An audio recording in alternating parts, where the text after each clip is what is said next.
So the Trump administration has promised to reform/shrink government, right? So that's the big conservative thing. We're going to shrink government. Government's too large. It's too intrusive into your lives. I'm going to get it out of your lives, right?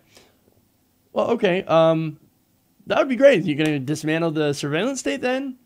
You're going to, maybe not have ICE around? Maybe get rid of ICE? Oh, no, that's not the type of government that we're talking about. No, we're talking about government for the corporations, that stops them from polluting the rivers and lakes and oceans or the air. No. The type of government that we're trying to get rid of is government that either polices my donors or helps poor people. And it's pretty evidenced in their new 32-point plan to reorganize several departments in the federal government. Now, the proposal was developed in response to an executive order by President Donald Trump and cannot be implemented by congressional approval. Now, that's actually really important as the story goes on. But first, let me give you some of the details from the Wall Street Journal and the New York Times. They write that the plan collapses all social safety net programs into a new megadepartment that would replace the Department of Health and Human Services and redefine benefit programs like the SNAP program. Now, part of that plan, of course, is to put in gigantic work requirements as well as block grant programs. So we just give block grant to the states, and the states will figure out how to spend it. Now, that's something conservatives love, but what they don't realize from a block grant is that you don't necessarily have to spend it on what the government says you need to spend it on. So oftentimes, block grant programs end up getting used to plug budget holes and don't actually go to the people in need. Not only that, but block grants also end up usually meaning less money for the states and for actually using it for its intended purpose. So, wonderful. Now, it would also reallocate the $3 billion community developed block grant program from the Department of Housing and Urban Development. Now, it would take that money from HUD and give it to the Department of Commerce. Well, that's not necessarily the greatest thing. Now, this welfare reorganization, first reported by Politico earlier this month, had been criticized as a way to institute cuts in conservative policies, such as work requirements on more programs. Rewire explained last week. Now, but that's the entire point. No, they look at welfare programs and go, that's what we need to get rid of. That's what's causing our budget problems. Oh, it's not the over $700 billion that was just voted into the military? That one with a vote of 85-10 in the Senate. It gives $70 billion more to the military than they had last year. So, no, but it's food stamps. That's the real waste of money. And this is right after $1.5 trillion in tax cuts for the rich. You didn't see any of that money. No, 83% of the gains went to the top 1%. You know what you got? An extra $1.50 a week. And maybe, if you're lucky, a little bit of a bonus. But real wages have only increased about 2.7%. All the stuff that they were saying about the tax cuts for the rich was a lie. This so-called,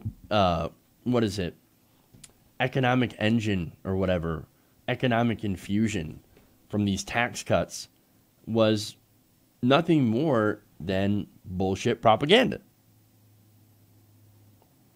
And who put that out? The donors. The donors who are going to make millions of dollars and are making millions of dollars off these tax cuts. I mean, the average recipient of the tax cut in the top 1% is about $60,000 extra a year. That's what they save. If you're not making that, then you're not really saving a whole lot from these tax cuts. And what have they done with it? Well, nearly $1 trillion have been earmarked to go into stock buybacks and executive bonuses. That's where all that money's going. And so after they do that, they decide, you know what we need to do? We need to cut welfare. We need to reorganize the government, shrink the government in order to pay for our tax cuts for the rich. That was the whole point.